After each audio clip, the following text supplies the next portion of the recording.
અંકલેશ્વર પાલિકા દ્વારા 3 વર્ષીય પૂર્વ કરેલી તાકીદને લઈ 90% લોકો સ્વૈચ્છિક દબાણ દૂર કર્યા હતા।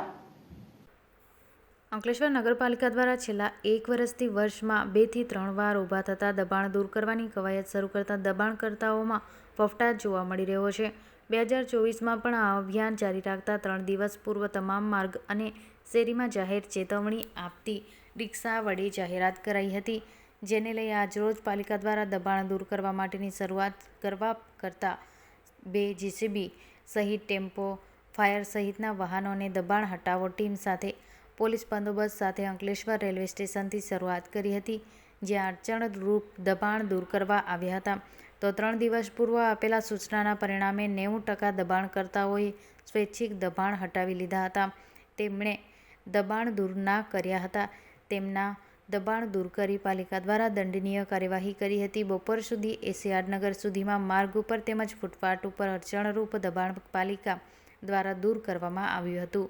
પાલિકા ચીફ ઓફિસર કેશવ કોલડિયાના માર્ગદર્શન હેઠળ દબાણ શાખાના અરુણ ઓઝા, હાઉસ ટેક્સ વિભાગના આસિફ શેખ, સેનિટેશન વિભાગના રઘુવીરસિંહ મહિડા સહિત અધિકારીઓ અને કર્મચારીઓની ટીમ તેમજ ફાયર ટીમે કામગીરી શરૂ કરી હતી।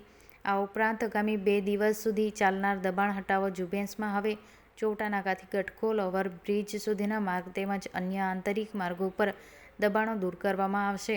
એ પૂર્વ દબાણકારો સ્વયંભૂ દબાણ દૂર કરવા માટે અંતિમ તાકીદ કરી હતી, તેમજ જો દબાણ દૂર નહીં કરે તો પાલિકા દ્વારા દબાણ દૂર કરી ₹1000 સુધીનો દંડ ફટકારશે। ખાસ કરીને વધતી જતી ટ્રાફિક સમસ્યાને ધ્યાને લઈ વાહન વ્યવહારને અડચણરૂપ દબાણ દૂર કરવામાં આવ્યા હતા।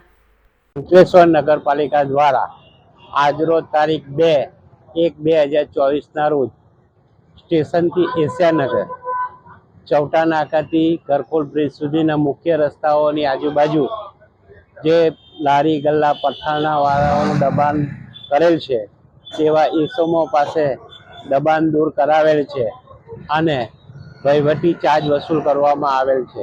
3 રસ્તા સર્કલ શાકભાજી માર્કેટ પાસે જે દબાણો થયેલા છે મુખ્ય રસ્તા ઉપર તેઓને અંદર ધકેલી દેવામાં આવેલ છે।